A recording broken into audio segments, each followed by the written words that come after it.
So, hello all and welcome along to our Mission Possible sofa.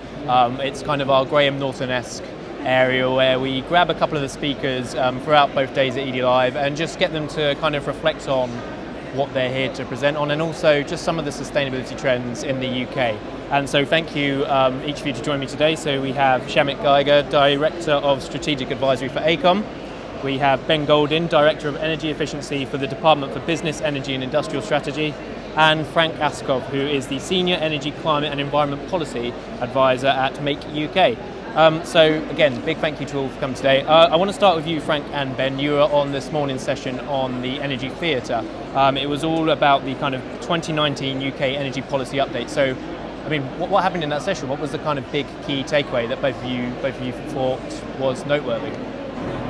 So for me, the session was very much about what we do to make the transition to low carbon for buildings a reality. So I was looking right across building energy, a particular focus on business. The takeaway, I think, was there's a lot of enthusiasm out there. There's an audience there that was really keen to see progress in data, in looking at investment in green finance. The other takeaway was that's the engaged crowd. That's the people who know what they're doing, who really care about this. The challenge out there is much wider. And there was a lot of questioning about how do we really engage business more widely in this and how do we turn the dial up on our efforts so we get what we need to do for the Clean Growth Challenge. And Frank, did you notice the same trends? Yeah, I think so. I think it's about what kind of policies are needed and how do we go from the mandatory reporting requirement over to actually taking actions. Because a lot of businesses that we saw today were very engaged, as you said, but majority out there are not. They're not really focused on their energy, they're not focused on their carbon emissions in the same degree that we have to see here today. They might just treat these mandatory requirements that the government has enabled to just a tick box exercise.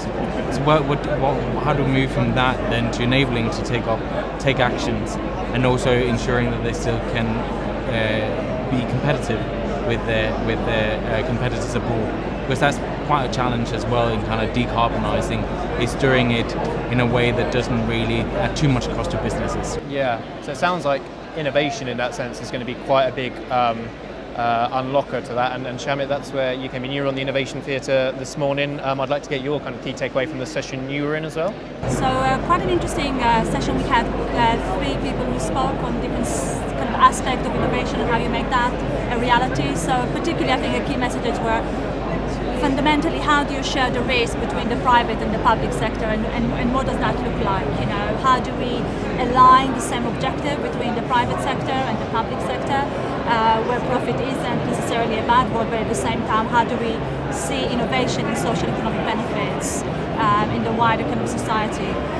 We also talked about kind of, I think what I took away, which I loved, was how do you don't make great innovative products and make customers feel better, which I think is kind of at the heart of what we should be doing when we're looking at kind of innovation. And we talked also about the silos within innovation, actually within systems. How do you break those silos, both within a system, if we talk about transport system or energy systems, the different parts are playing that, but also within organization. If you were to deliver a really innovative product or service, how do you break the silos within your organization? So kind of a lot about collaboration and actually partnership and I think the word that was used, how do you kind of coordinate that partnership in a way that is useful and a win-win for everybody? It sounds like there's a lot of similarities between that session and the one that you two are in. Ben, you mentioned the kind of talking to an engaged crowd, and there's a need to move that conversation onwards. So how do you three think that we can kind of move sustainability and energy efficiency from being kind of a bit of an echo chamber with the same people to actually start engaging people? I mean, Ben, I imagine your job role, when you speak to businesses, is it a lot of the same job roles that you're speaking to, or is it actually quite diverse? Well, I think it's starting to change. So when you speak to business, it has been, as you say, an echo chamber. You talk to the energy managers. I mean, it's great that more businesses have got energy managers now, but I think we're seeing that start to change.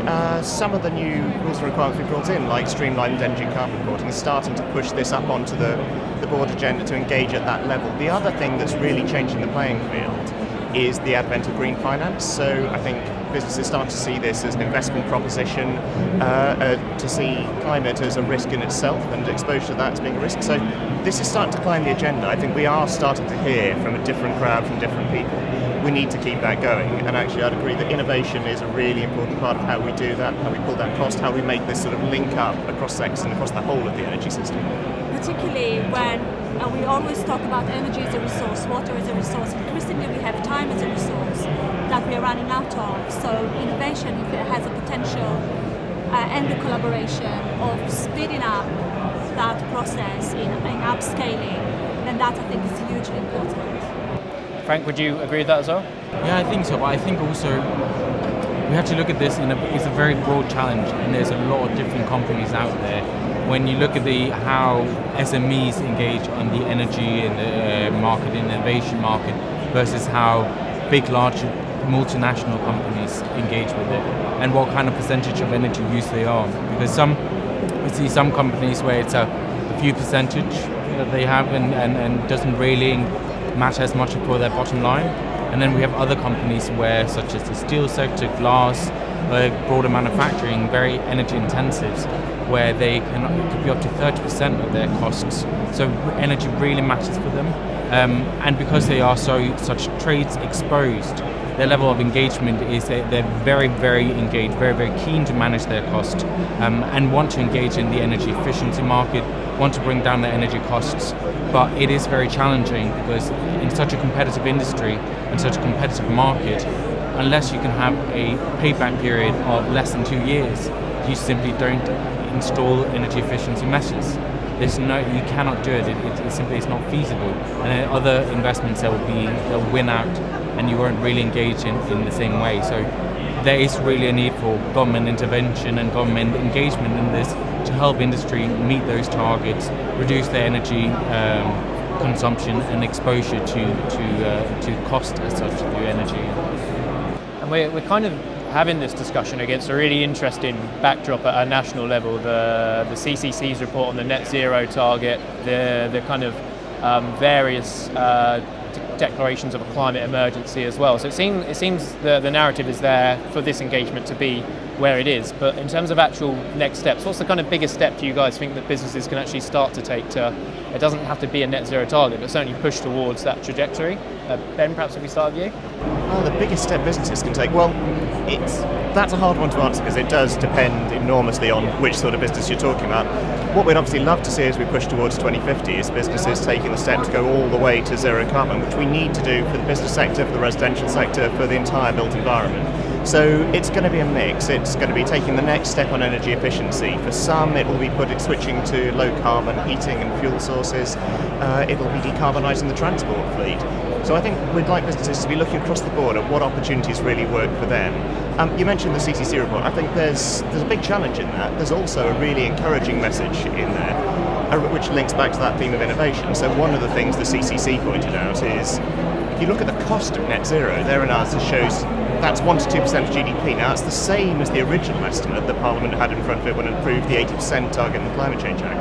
And that just shows you how innovation is driving down costs, making this just easier, simpler, and that's what we really need for business to engage.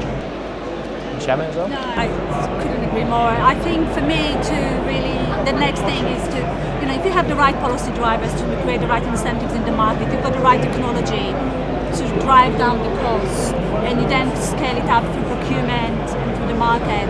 And if you have then societal readiness to take on that, then this is where you start seeing the transformational changes that are so desperately needed. As we have seen in the offshore industry, we've seen a real reduction, a real transform, because the market was right. The market was right, societal expectations were right, the costing was right, the financing was right. And so what you saw within 3 years, industry kind of being transformed. We need to see that wider, And I think government has a role, private sector has a role, university has a role. It's how do you create that kind of ecosystem with everybody play what's right for them within that. Frank, are you having these similar conversations with the people you're working with? Yeah, I think so. There's quite a lot for companies to do now, and looking at their assets, what kind of investments they're coming up, because I think some of the challenges with the CCC's report and getting to net zero is that a lot of these assets that companies have out here, the machinery, the equipment that they've invested in, have a lifetime that is perhaps even longer than 2050, and they probably need to be replaced quicker. So what again we'll probably need a lot of kind of intervention in the market to enable that, to ensure still competitiveness. But also when you start making those decisions today in terms of investment decisions, you need to be aware, are you making the investment decision today? How long is your asset's lifetime really for? Is it 20 years?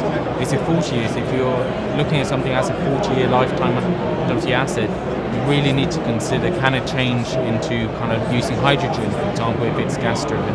Is there option for reducing energy consumptions? Do you have emissions that you need to control going forward?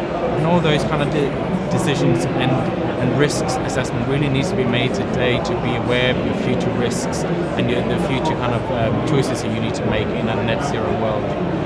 And just to finish on, the kind of tagline of this Edie Live is all about turning this ambition, which we've just spoke about, into action. So a personal question for you just to finish on, and I'd like you to kind of outline what your biggest ambition in your job role is right now, what you'd like to get done, and what you think it will take to turn it into action. So Shamit, perhaps if we start with you. Okay. What's my biggest ambition? I think